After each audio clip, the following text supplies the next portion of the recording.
안녕하세요. 이번 학기 한국경제 2의 수업을 맡은 이승윤입니다. 반갑습니다. 어,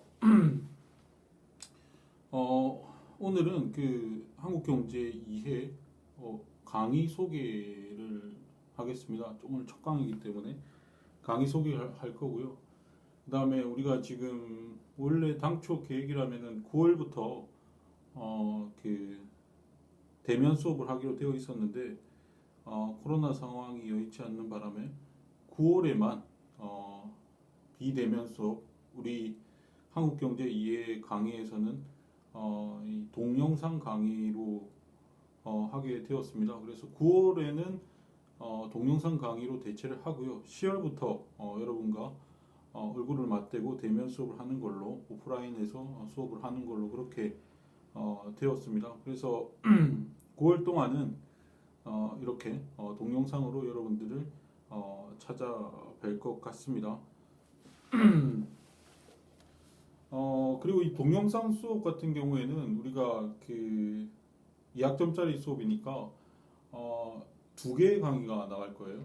그러니까 50분 한 강의당 50분짜리 강의가 일주일에 두 개의 동영상이 제공이 돼서 50분짜리 강의가 두 개가 제공된다고 보시면 되고, 그 다음에 50분 수업을 여러분들이 다 들으셔야 출석이 인정됩니다. 그래서 출석 인정이라고 하는 것은 기계적으로 이루어지는 것이기 때문에 여러분들이 다 듣지 않으면 그게 결석으로 처리돼요. 그래서 50분 강의가 진행이 되었다 그러면 처음부터 끝까지 여러분들이 다 들으셔야 이 출석이 인정된다라고 하는 점을 유의를 하시고요.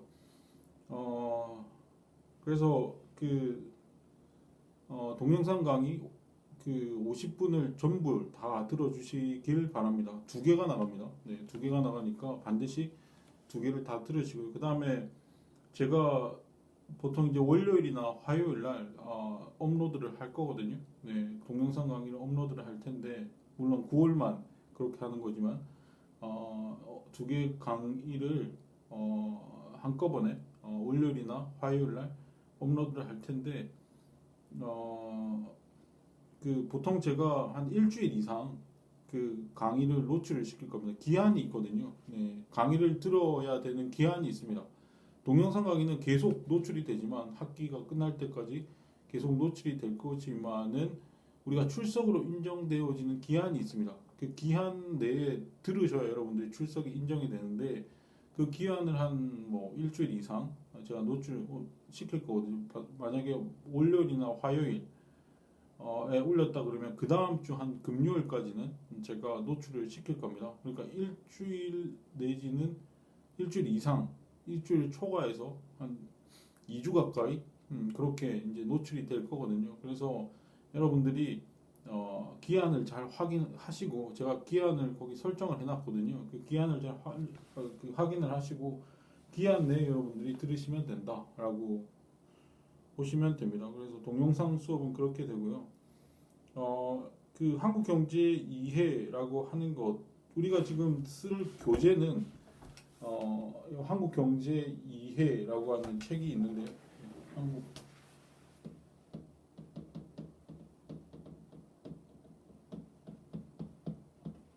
이 성태경 교수가 쓴 한국경제 2회라고 하는 책을 중심으로 해서 물론 이 책에 담기지 않은 내용들도 제가 이야기를 하겠습니다만은 이 책을 중심으로 해서 우리가 강의를 한다라고 보시면 되고, 이 책은 그냥 한국경제 현 상황을 그냥 그 주제별로 시장별로 또는 산업별로 또는 주제별로 또는 뭐 경제 문제와 관련된 주제별로 그렇게 이제 서술을 해 놓은 책입니다. 그래서 여러분들이 이 책을 중심으로 해서 이 강의를 듣게 되면 아마도 그 한국 경제가의 흐름이 어떻게 될지를 이해할 수 있어요. 네, 이해할 수 있게 되는 그런 책이니까 이 책을 중심으로 이 수업이 진행된다라고 하는 거고, 이 책은 2013년도에 나온 책이라서 조금 오래된 책인데 아무래도 이제 그 통계 수치나 이런 게 최근 2013년에 머물러 있기 때문에 그 최근 업데이트된 통계들은 제가 따로 찾아서 최근 데이터로 여러분들한테 제시를 할 것이기 때문에 그 부분 별로 뭐 걱정을 안 하셔도 될 거예요. 여기에 나오는 통계 수치들을 최근의 수치로 바꾸기만 하면은 뭐 아주 좋은 교재가 될 수 있을 것이다라고 생각이 듭니다. 네, 뭐 아주 두꺼운 책은 아니고 한 300페이지 정도 되는 아주 뭐 얇은 책인데 그런 이 책을 가지고 이제 수업을 진행할 것이다. 요 목차에 따라서 이 책에 쓰여져 있는 목차에 따라서 수업이 진행된다라고 보시면 됩니다. 목차가 아주 간결하게 잘 구성이 돼 있어서 이 목차에 따라서 진행이 된다라고 보시면 돼요. 그리고 이제 이 책에 나와 있지 않은 추가해야 될 부분은 제가 따로 수업 시간에 할 것이니까 이 책만 봐서는 안 됩니다. 네, 강의를 반드시 들으시고 그 강의 내용을 중심으로 해서 이 책을 이해해 주시는 것이 좋다라고 보시면 돼요. 자, 그렇게 이제 강의가 진행될 거고요. 한국 경제라고 하는 것은 상당히 그 좋은 사례입니다.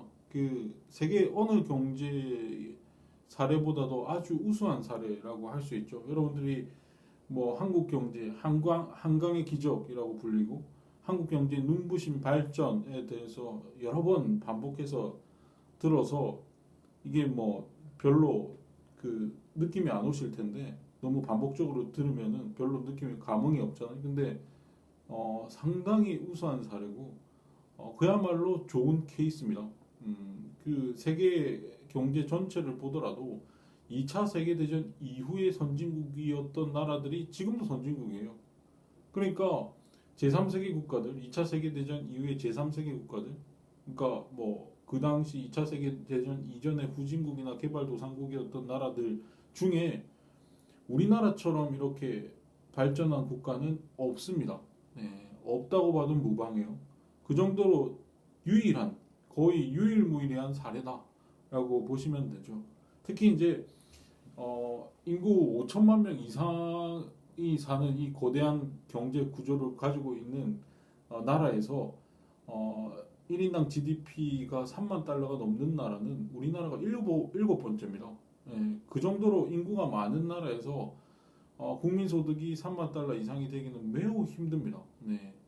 국가가 작은 나라들 중에 뭐 싱가포르나 뭐 홍콩이나 이런 나라들이 굉장히 그 성장을 많이 해가지고 싱가포르 같은 경우에는 6만 달러 육박하는 그런 1인당 국민 소득을 가지고 있으니까 뭐 초인류 경제 그 초인류로 잘 사는 선진국이다라고 이야기할 수 있겠지만 인구가 얼마 안 되죠.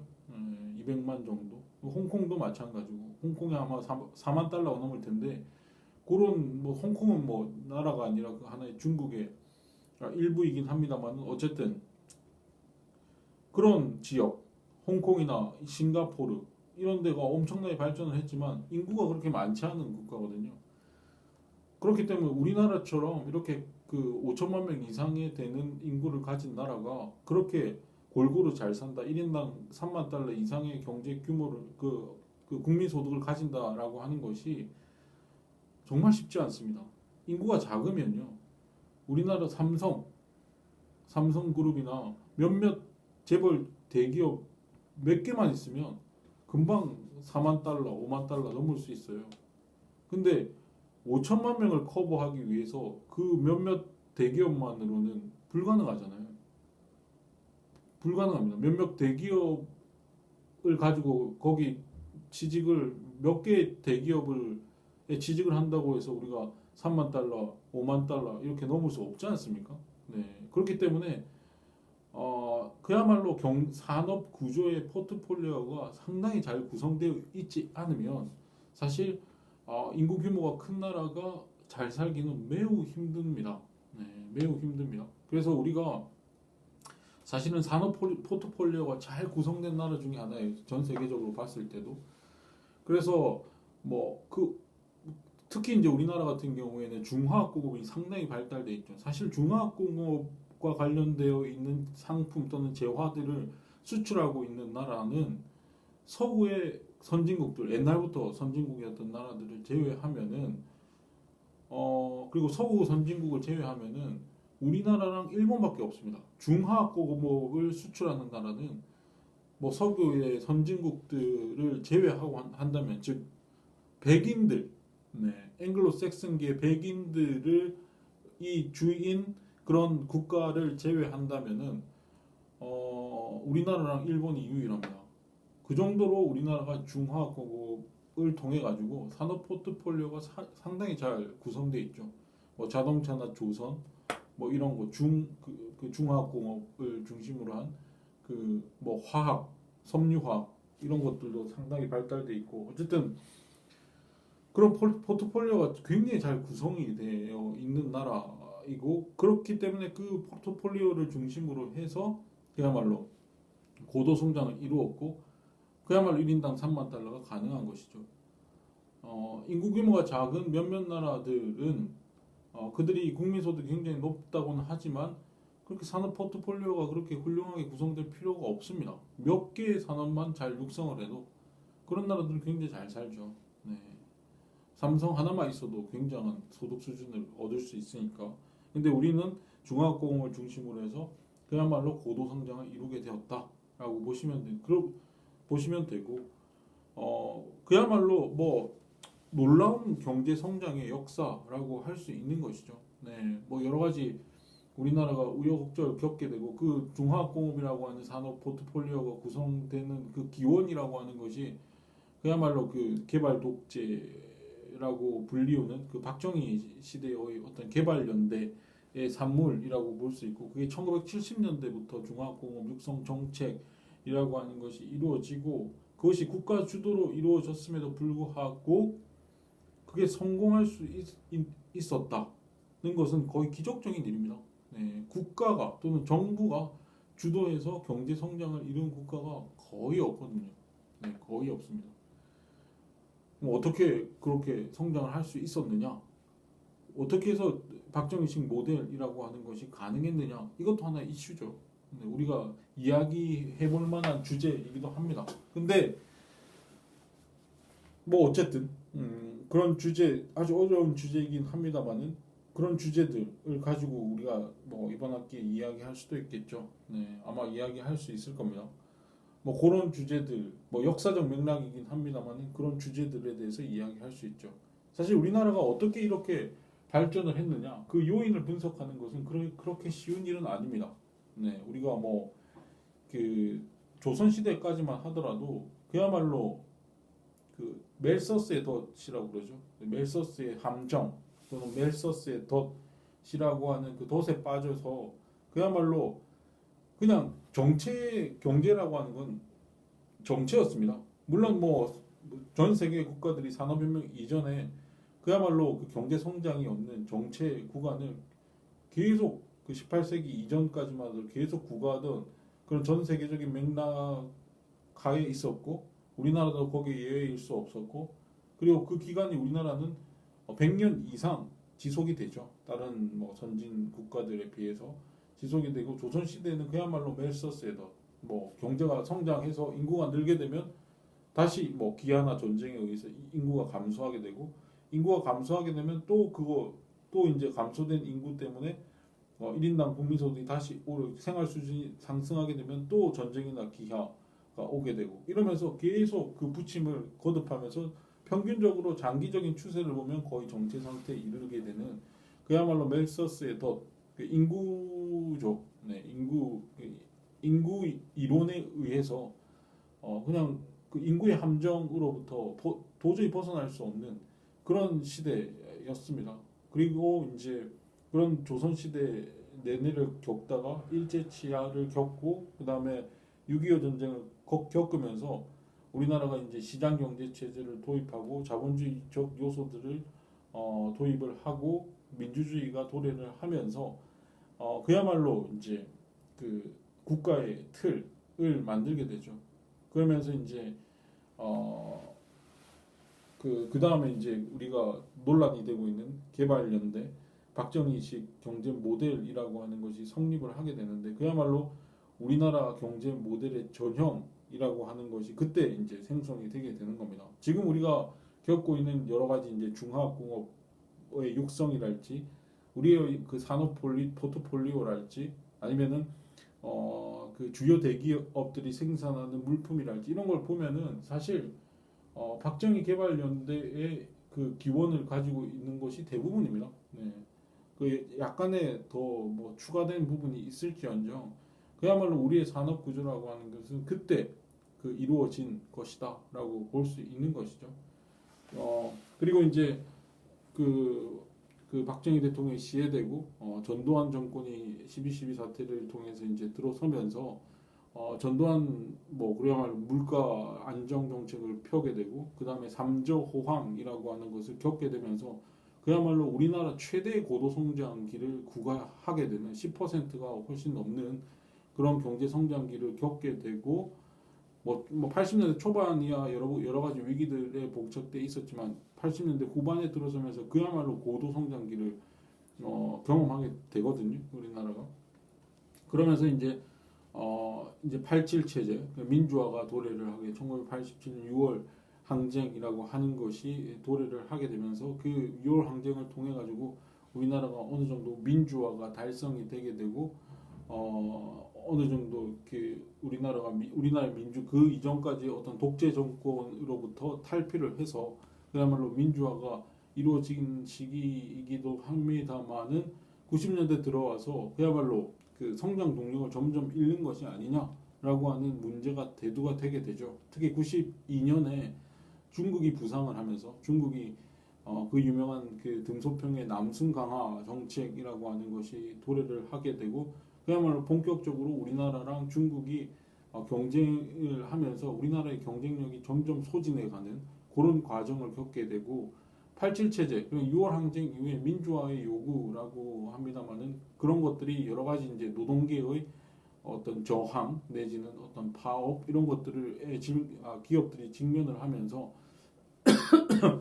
여러 대기업들이 그 해외로 공장을 이전시키는 여러 가지 움직임들이 발생을 하게 되고 그 국내에서 기업하기가 상당히 까다로워지게 되는 그리고 중국의 부상으로 인해서 뭔가 경쟁이 심한 국제 경쟁력이 점점 떨어지게 되는 그런 상황으로 치닫게 되면서 점점 우리가 그 경제 성장의 동력을 잃어가는 것이 아니냐라고 하는 의문이 제기될 때 그야말로 1997년에 우리나라의 그 IMF 외환 위기라고 하는 것이 도래를 하지 않습니까? 그 IMF 외환 위기라고 하는 것이 결국에는 우리나라의 경제 구조를 그야말로 그 변화시키는 일종의 분기점으로서 역할을 하게 되고 그 이후에 우리나라가 과연 그 제대로 된 성장 동력을 가지고 있느냐라고 하는 데에 대해서 굉장히 의문을 가지기 시작했죠. 그리고 3차 산업혁명, IT 혁명이라고 하는 것이 2000년대에 들어왔을 때는 그래도 우리나라가 거기에 잘 적응을 하면서 세계의 흐름에 잘 적응을 하면서 그야말로 시류를 잘 타고 어느 정도 뭐 그 예전에 그 영화 예전의 경제 성장률은 달성하지 못하긴 하지만 그래도 그럭저럭 꾸려가는 시대였단 말이죠. 근데 2010년도를 넘어서면서 그야말로 저성장 기조, 특히 지금 우리가 겪고 있는 그 경제 성장률을 보면 뭐 작년 코로나 때문에 마이너스 성장을 했고요.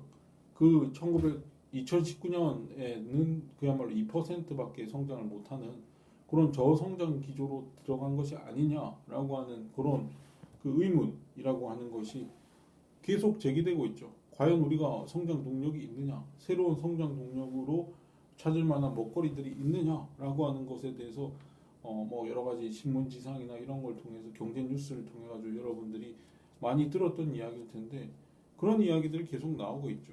네. 이 저성장 기조를 타개할 수 있겠느냐 하는 그게 왜 우리가 저성장 기조로 들어가고 경제 성장의 동력이라고 하는 것을 잃게 됐느냐에 대한 요인 분석이라고 하는 것이 여러 그 학자들 사이에서 논쟁이 이루어지고 합니다만은 일군의 경제학자들한테는 그 어떤 성장의 한계가 아니겠느냐라고 하는 일군의 경제학자들이 있죠. 네. 성장의 한계, 너무 고도 성장을 하다 보니까 그동안 우리가 챙기지 못했던 여러 가지 소득 불평등 문제랄지 또는 중소기업과 대기업 간의 산업 구조의 문제랄지 여러 가지 불공정의 문제랄지 이런 것들이 또는 환경 문제 이런 것들 또는 복지 문제 이런 것들을 해결하고 가지 않으면 이 성장의 한계라고 하는 것을 우리가 치유할 수 없다라고 하는 일본의 경제학자들이 있는 반면에 그 일본의 경제학자들은 우리의 어떤 그 경제 전체적인 경제 환경이라고 하는 것이 너무 규제적이고 그 규제에 의해서 기업 활동의 자유에 있어서 제약이 많이 가해지고 있는 상황에서 어떻게 우리가 시장에서 기회를 찾을 수 있겠느냐 그런 규제를 풀어야 된다라고 하는 일본의 경제학자들이 있죠. 과연 그 요인이 뭔가? 네. 요인이 뭔가? 그 저성장의 요인이 뭐고 그걸 통해서 우리나라가 한 단계 경제가 도약하기 위해서는 어떤 방법이 가장 좋은가라고 하는 논쟁들이 아직까지 이제 격화되고 있는 지금 우리의 주요한 이슈 또는 경제 문제 또는 경제적 주제다라고 볼 수 있는 것이죠. 그리고 여러 가지 이슈들이 있죠. 과연 그런 맥락에서 4차 산업혁명이라고 하는 것이 과연 우리한테 지금 도래한 또는 직면한 세계적 흐름 아니겠습니까? 우리가 지금 한국 경제라고 하는 것이 비단 한국 국내의 문제가 아니라 세계 경제의 한 부분이기 때문에 과연 세계 경제의 어떤 흐름에 잘 우리가 부합해서 그 흐름을 잘 타고 있느냐 그런 어떤 그 세계적 흐름의 도전에 과연 우리가 잘 응전을 하고 있느냐 이것이 상당히 중요한 것이라고 한다면 우리나라가 과연 4차 산업혁명이라고 하는 것에 잘 적응을 하고 있느냐 이게 사실은 지금 여러 가지 부정적인 그 평가들이 나오고 있죠. 4차 산업혁명에 우리가 시류에 잘 편승을 해야 그 이전에 우리가 IT 혁명이라고 불리는 3차 산업혁명에 잘 적응을 했듯이 4차 산업혁명에 잘 적응을 해야 우리나라가 그래도 한 단계 더 도약할 수 있는 기회를 맞이할 수 있다고 볼 수 있는데 그런 이야기들 그게 이제 부정적인 평가가 많은 것 같아요. 네.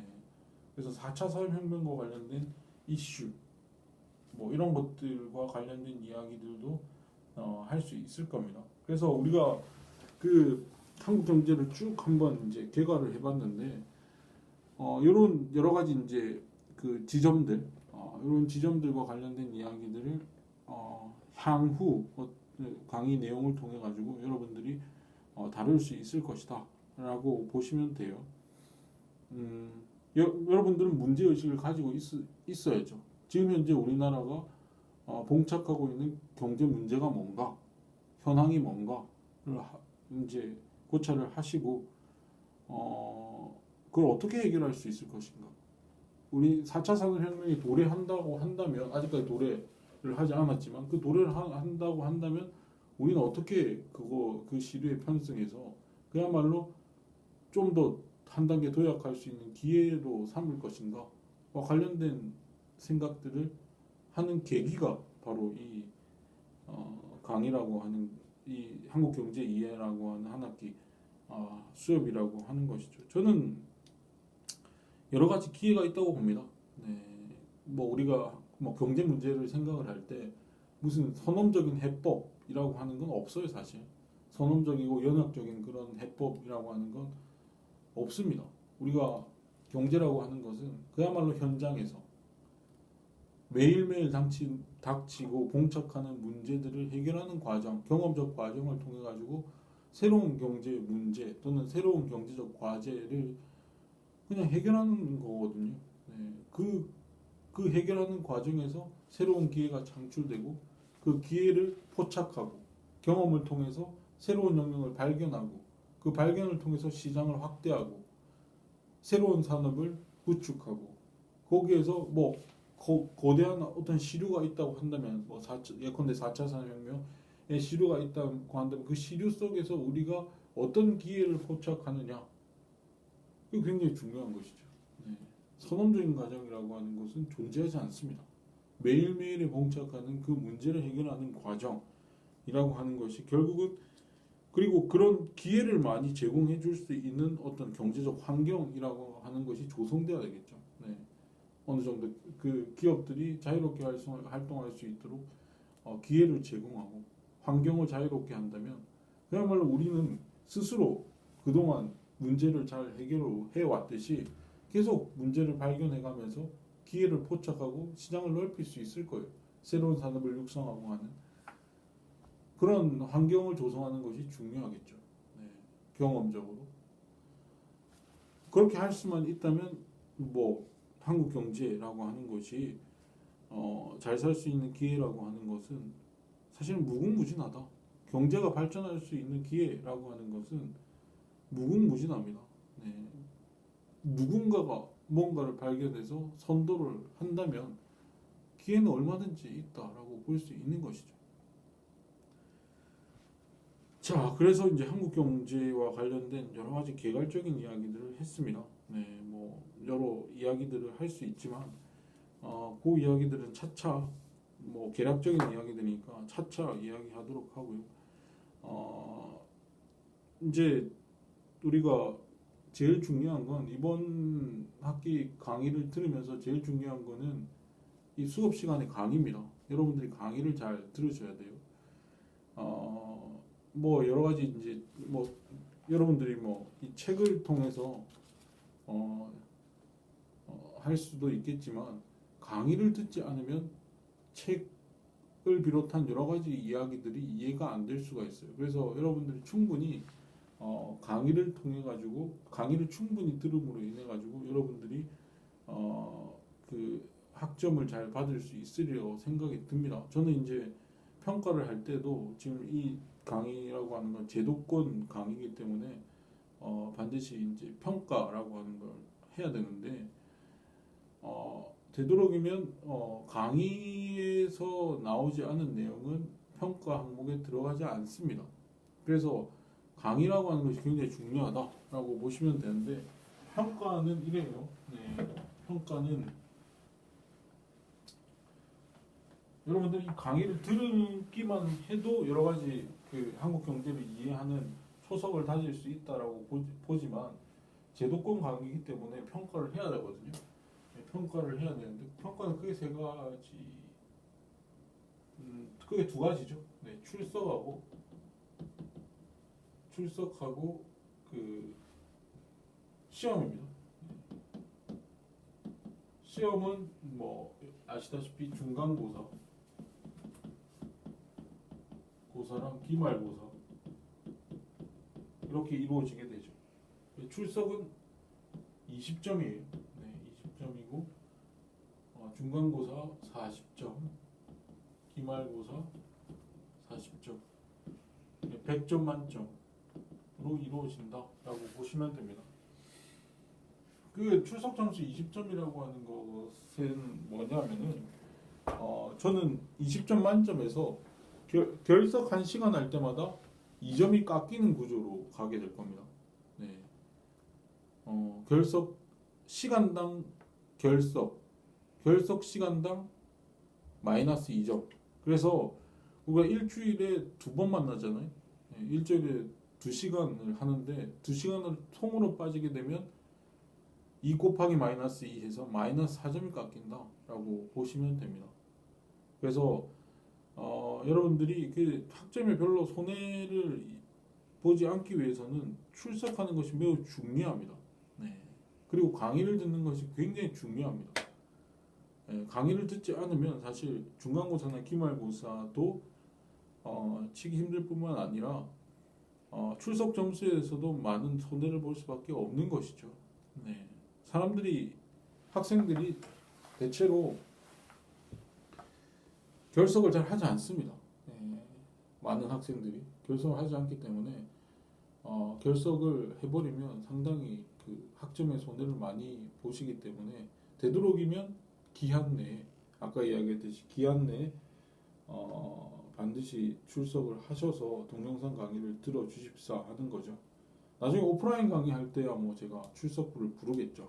네, 부를 텐데 오프라인 강의 이전에서는 동영상 강의 때는 50분 강의를 다 들으셔야 돼요. 네, 들으셔야 되는 거고 다 들으셔야 출석이 인정이 됩니다. 다 듣지 않고 뭐 50분 강의 중에 49분만 듣는다. 그럼 결석이에요. 네. 시스템에서 그렇게 작동이 되게 돼 있습니다. 제가 그거를 일일이 체크해서 점수를 매기는 게 아니라 시스템 내부에서 자동적으로 결석 여부가 결정이 되기 때문에 여러분들이 반드시 동영상 강의를 9월 동안 동영상 강의를 할 때에는 50분 강의다. 그럼 50분 강의를 다 들으셔야 돼요. 51분이다. 그러면 51분 강의를 다 들으셔야 되는 겁니다.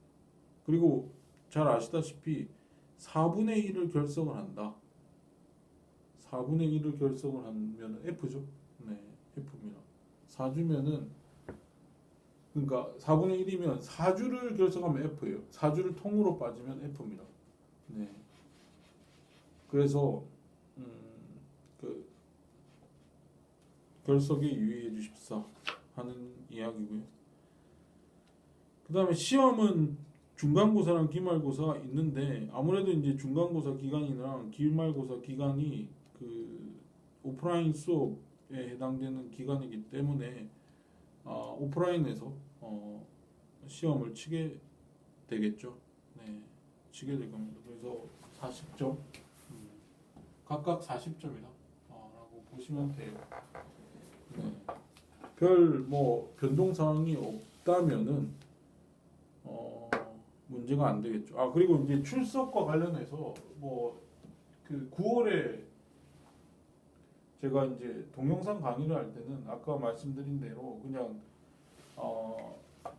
다 들으셔야 출석이 되고 다 듣지 않으면은 결석 처리된다라고 이야기를 했는데 만약에 10월부터 이제 오프라인 강의를 하게 되면 뭐 지각도 있겠죠. 네, 지각하시는 분들이 지각을 3번 하면 결석 1회로 처리되거든요. 네, 지각이 있겠죠. 네, 결석을 3회를 하면 결석 1번으로 처리되니까 그러니까 지각 2번까지는 괜찮아요. 네, 지각 2번까지는 결석도 뭣도 아닙니다. 3번이 되면은 그때 결석 1회로 처리가 되기 때문에 뭐 여러 가지 사정에 의해서 뭐 늦잠을 잔다든지 뭐 여러 사정에 의해서 여러분들이 지각을 하더라도 반드시 출석을 하시라. 지각을 하더라도 출석을 하시라. 2번까지는 괜찮습니다. 그래서 반드시 출석을 하는 것이 중요하다. 지각을 하더라도 출석하는 것이 중요하다. 왜냐하면 2번까지는 괜찮으니까. 네, 그래서 늦잠을 자더라도 반드시 참석을 하시라라고 당부드리고 싶고요. 아까도 이야기했듯이 이 시험과 관련해서는 중간고사, 기말고사 같은 경우에는 내가 가르친 수업 시간에 가르친 내용에서만 출제가 된다라고 보시면 되고 주로 강의를 중심으로 해서 시험 준비를 하시면 됩니다. 예, 강의를 중심으로 해서 수업 준비를 하시면 되고 혹시 뭐 참고될 사항이 있으면 우리가 지금 쓰고 있는 성태경 교수의 한국경제의 이해 책을 읽으시면 되는데 아까도 이야기했듯이 강의에서 주로 이야기하는 것은 이게 이제 2013년에 나온 책이다 보니까 그 이전 통계를 쓰니까 제가 새롭게 업데이트된 통계들을 새로 고쳐서 쓰거든요. 그런 게 있고 물론 뭐 통계 수치를 말하라. 통계와 관련된 수치 내용을 뭐 시험에 낸다는 건 아니고 뭐 여러 뭐 그와 관련해서 뭐 그런 것도 있을 수 있고 그 다음에 제가 또 이 책 말고도 여러 책들을 이제 참고를 해서 추가적으로 이야기하는 것들이 있기 때문에 뭐 새롭게 업데이트된 최신 정보 또는 다른 내용 거기에 부과될 수 있는 물론 이 책 목차 그대로 갑니다. 수업 진행은 이 책에 쓰여져 있는 목차 그대로 갑니다만은 그 각각의 주제에 있어서 좀 부과될 내용은 제가 또 이야기를 할 거거든요. 그리고 만약 시간이 이 책을 다 떼고 시간이 좀 남으면 역사 이야기를 좀 할 거거든요. 네, 역사 이야기. 네, 우리나라 경제가 그동안 걸어온 역사에 대해서 이야기 뭐 시간이 충분하면은 뭐 옛날 이야기부터 하겠죠. 근데 뭐 충분할 것 같지는 않고 최근세에 뭐 그 이승만 박정희 시대의 경제가 어떻게 그 구가가 되었고 뭐 하는 여러 이야기들이 있잖아. 특히 이제 박정희 개발 모델이라고 하는 것은 상당히 중요한 내용이기 때문에 그 이야기는 하고 뭐 외환위기 이야기도 뭐 중간에 하게 될 거예요. 그런 이야기를 추가해서 아마 이야기를 할 수 있을 것 같아요. 그리고 이 책은 사실 4차 산업혁명이 본격적으로 화두가 되기 이전에 나온 책이기 때문에 4차 산업혁명과 관련된 언급이 없습니다. 그래서 4차 산업혁명과 관련된 이야기는 제가 따로 이야기를 준비를 해서 강의를 할 것이기 때문에 그 관련 내용도 강의를 참고해서 이야기를 할 것이다. 물론 이제 뭐 이 책에 4차 산업 관련돼서 제가 뭐 참고한 책도 나중에 이제 소개를 할 기회가 있을 거예요. 네, 그런 이야기도 추가할 것이기 때문에 반드시 책만 봐서는 안 된다. 네, 강의를 반드시 들어서 강의를 중심으로 해서 여러분들이 이해를 해야 되는 것이다라고 하는 것이고 뭐 수업의 진도 또는 진행은 요 목차대로 하는 것이기 때문에 목차를 반드시 숙지를 해주시면 좋을 것이다라고 보시면 됩니다. 자, 그래서 이 책으로 이번 학기에는 수업을 할 텐데 이 책으로 수업을 할 텐데 목차를 잠깐 보면요. 네. 뭐 1장은 서론 있고 2장은 경제 체제 라고 하는 게 있죠. 네. 경제 체제라고 하는 것은 그 경제 문제를 어떻게 해결하느냐의 문제거든요. 우리가 주요한 경제 문제라고 하는 것이 있습니다. 경제학에서는 그 주요한 경제 문제라고 하는 것을 어떻게 해결하느냐, 즉 어떠한 의사결정 프로세스를 통해서 해결하느냐의 문제입니다. 그게 경제 체제의 문제거든요.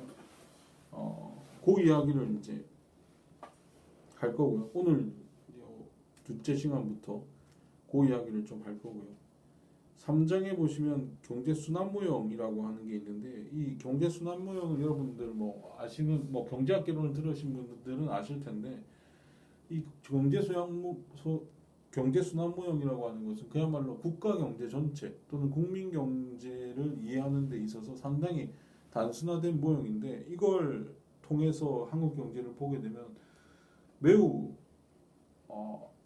간략하고도 명료하게 한국 경제의 흐름을 알 수가 있거든요. 특히 이제 우리가 국민소득 개정이다라고 했을 때 그 거시경제 모형과 관련된 국민소득 개정과 관련된 이야기를 할 때는 매우 유용한 모델이기 때문에 이 모델을 중심으로 해서 한국 경제가 전체적으로 어떤 식으로 지금 그 흘러가고 있는지 전체적인 구도가 어떻게 되어 있는지를 이야기하는 데 상당히 유용하기 때문에 요거를 또 3장에서 이야기를 하고요. 4장은 경제활동의 측정이라고 되어 있는데 그러니까 여러 가지 경기 변동과 관련된 여러 가지 지표들 있잖아요. 뭐 물가 지수, 물가와 관련된 지수, 그 다음에 뭐 실업률, 뭐 이런 것들 있잖아요.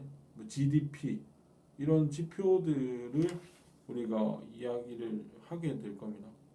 경기 변동과 관련된 여러 지표들 우리가 뭐 경제학기론 들으셨다면 아시겠지만 그런 주요 지표들과 관련된 이야기를 해야 그 경제 전체적인 흐름, 한국 경제의 전체적 흐름을 알 수 있으니까 그 이야기를 할 거고요. 그 다음에 경제 활동의 주체, 이것도 사실 경제 순환 모형과 관련된 이야기인데 가계, 기업, 정부가 어떤 역할을 해야 되는가와 관련된 이야기입니다. 네. 가계, 기업, 정부. 사실은 뭐 현대 경제라고 하는 것은 기업이 줍니다. 네. 가계, 기업, 정부라고 하지만 우리가 이제 경제학이라고 하는 것은 주로 개인의 선택 문제를 다루거든요. 개인의 선택, 그 추상적인 선택 문제를 다루는데 사실 따지고 보면은 현실 경제 또는 현대 경제학에서 가장 중요한 것은 기업입니다. 기업이 의사결정의 주체거든요. 물론 정부도 있긴 합니다만 주로 모든 그 경제 활동의 주 내용은 기업에서 이루어지고 있다. 정부는 그것을 보완하거나 그것을 보완하는 기능 정도를 하고 있죠. 네.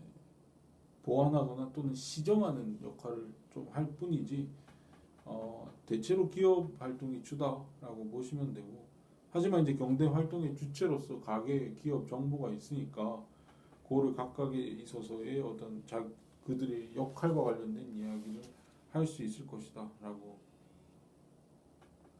그 챕터가 나눠져. 6장에서는 시장 가격과 정부라고 돼 있는데, 정부가 시장 가격에 영향을 미치게 되면은 어떤 비효율성을 낳는가와 관련된 이야기는 우리가 경제학 개론을 배우게 되면 누누이 나오는 이야기죠.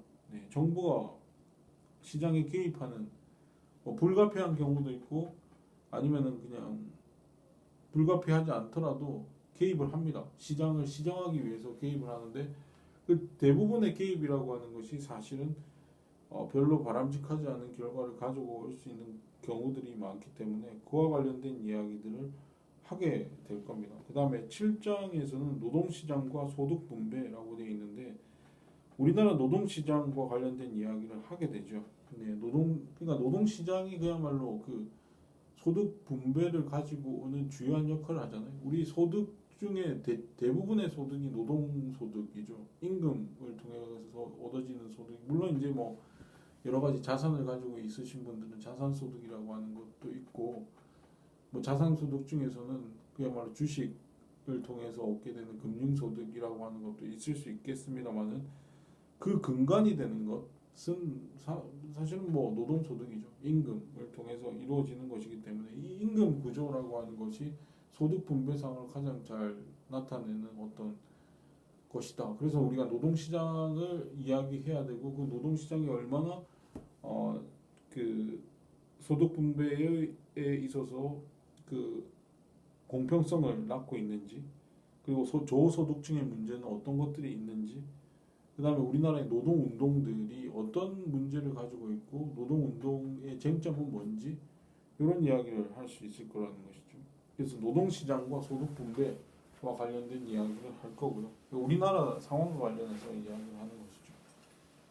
화폐와 금융이라고 하는 것도 이야기를 할 겁니다. 우리나라가 어떤 화폐 또는 금융 제도를 가지고 있는지와 관련된 이야기겠죠. 네. 그 화폐의 문제가 뭔지, 화폐란 무엇인지, 그리고 금융이라고 하는 것이 무엇인지, 그리고 우리가 어떤 금융 제도나 화폐 제도를 가지고 있는지와 관련된 이야기를 할 수 있겠죠. 네. 이런 이슈들, 이와 관련해서 뭐 중앙은행 제도의 문제라고 하는 것도 있을 수 있고, 금융 정책의 문제가 뭔지. 왜냐하면 지금 화폐를 공급하는 주체는 지금 정부거든요. 중앙은행이 담당하고 있습니다만은 중앙은행은 결국 정부입니다. 네, 국가가 책임을 지고 있는 것이고, 그렇다면 주요 키는 사실 화폐 금융 정책의 주요 키는 정부가 가지고 있는 거거든요. 이것에 문제는 없는지, 어떤 문제를 가지고 있는지, 화폐 정책의 문제가 뭔지, 중앙은행 제도의 문제가 뭔지 이런 것과 관련된 이야기를 할 수 있겠죠. 우리나라의 사례를 통해서 세계 속의 한국 경제라고 하는 건 이거는 뭐 국제 경제와 관련된 이야기고요. 국제 수지표 잘 아시죠? 국제 경제학에서 우리가 보통 이야기하는 국제 수지표라고 하는 게 있는데, 뭐 국제 경제학이라고 하는 건 크게 두 가지잖아요. 국제 무역론이 있고 국제 금융론이라고 하는 게 있는데, 우리가 국제 무역론과 관련해서는 우리가 국제 수지표를 통해 가지고 우리나라가 과연 얼마나 수출입이 잘 되고 있고 수출 수입을 하고 있고, 그 다음에 국제 금융에 있어서 얼마나 돈의 흐름이 잘 원활하게 이루어지고 있고 우리나라 국제 금융 제도라고 하는 것이 얼마나 세계적으로 세계적으로 발달돼 있는지와 관련된 이야기. 그다음에 뭐 환율 이야기. 환율이라고 하는 것 자국 화폐와 외국 화폐의 교환 비율이잖아요. 그 환율 이야기, 그 외환 시장의 문제는 무엇인지 이런 것과 관련된 이야기를 하게 될 겁니다. 그 다음에 이제 경제 성장과 관련해서 우리나라의 경제 성장의 그동안의 동력이 무엇이었는지, 우리나라가 경제 발전을 해왔잖아요. 그 발전을 해왔는데 그 발전의 동력이라고 하는 것이 어떤 것이 있었는지와 관련된 이야기를 하게 되겠죠. 그래서 경제 성장의 그 요인이라고 하면은 제일 중요한 게 투자 아니겠어요? 네, 투자. 얼마나 투자를 했고 어떤 곳에 투자를 했는지 이런 거 우리가 알 수 있죠. 그 주로 투자한 부분이 어떤 경쟁력을 가지고 있는지 이런 이야기 할 수 있을 거고. 그다음에 투자, 물적인 투자뿐만 아니라 인적인 투자라고 할 수 있는 인적 자본에 대한 투자, 교육이 되겠죠. 그 교육이라고 하는 것, 또 교육 또는 훈련 이런 것들이 얼마나 원활하게 이루어지고 있는지. 교육이라고 하는 건 상당히 중요합니다. 경제 성장에 있어서. 우리가 투자보다도 더 중요한 게 교육이라고 할 수도 있어요. 왜냐하면 경제라고 하는 건 결국 지식이거든요. 네. 투자처를 찾는 건 인간입니다. 좋은 투자처를 찾는 건 인간입니다. 그 인간이 기회를 만들고 인간이 발견을 하고 발명을 하는 겁니다. 그걸 통해서 경제가 성장을 하는 거거든요. 그 발견, 좋은 투자처를 발견한다. 그리고 좋은 기술을 발명한다. 이런 것들이 다 인간에 의해서 이루어지는 것이기 때문에 오히려 뭐 투자를 물적인 투자를 강조할 수도 있지만 그 모든 것은 사실 사람에 의해서 이루어지는 것이기 때문에 교육의 중요성은 아무리 강조해도 지나치지 않죠. 네. 그다음에 기술이라고 하는 거.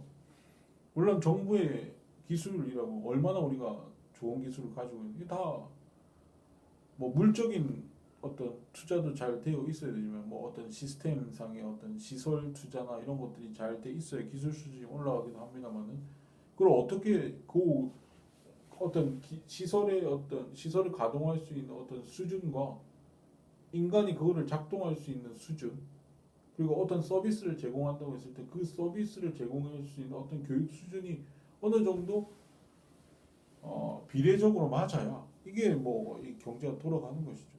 기술의 문제.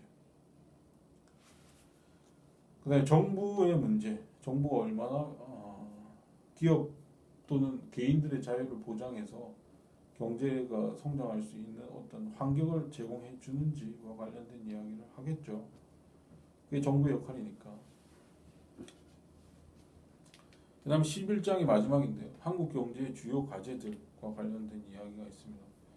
그래서 이제 뭐 경제력 집중 문제랄지, 복지 문제랄지, 환경 문제, 에너지 문제, 그런 문제들이 있고, 그 다음에 4차 산업혁명과 관련된 이야기도 요와 관련해서 이야기를 할 수 있을 것이다 라고 할 수 있습니다. 그리고 요게 덧붙여서 요건 뭐 여러 가지 이제 한국 경제와 관련된 주제와 관련돼서 이야기를 하는 것이지만은 이거 이외에도 뭐 여러 가지 우리나라가 그동안 걸어왔던 역사적 맥락, 한국 경제가 걸어온 역사적 맥락에 대해서도 우리가 이야기할 기회가 있다면 뭐 몇 가지 포인트를 집어서 외환위기 1997년 외환위기 이야기는 꼭 할 거고요.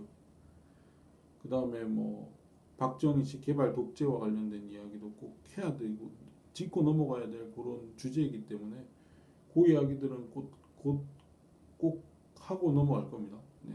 그런 주제들과 관련해서 그것이 이제 역사적 맥락에 있어서의 포인트고 그것과 관련해서 여러 가지 전후 맥락들을 이야기를 하다 보면 뭐 그 이전에 이승만 정부에 있어서의 교육혁명이랄지 여러 가지 이제 그 원조 경제였는데 그 해외 원조를 어디에 투자를 했는지 그 원조를 이용해 가지고 그 돈들을 어디에 썼는지가 상당히 중요하거든요.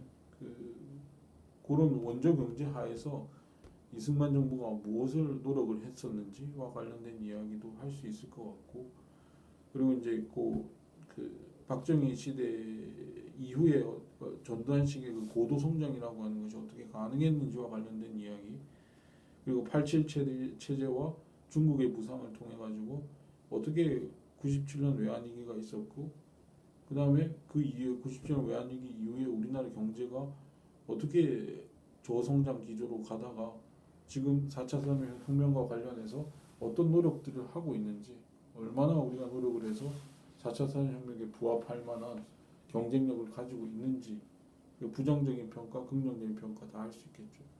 그런 이야기들을 쭉 이번 학기에 할 것이다 라고 보시면 됩니다. 그래서 이번 시간에는 그야말로 강의를 소개하고요. 네, 우리가 평가 방법도 이야기했고 강의 소개를 하게 되고 개괄적으로 한국 경제가 어떤 식으로 흘러가게 되는지와 관련된 이야기들을 그냥 두서없이 이야기를 했습니다. 이번 시간 마치고요.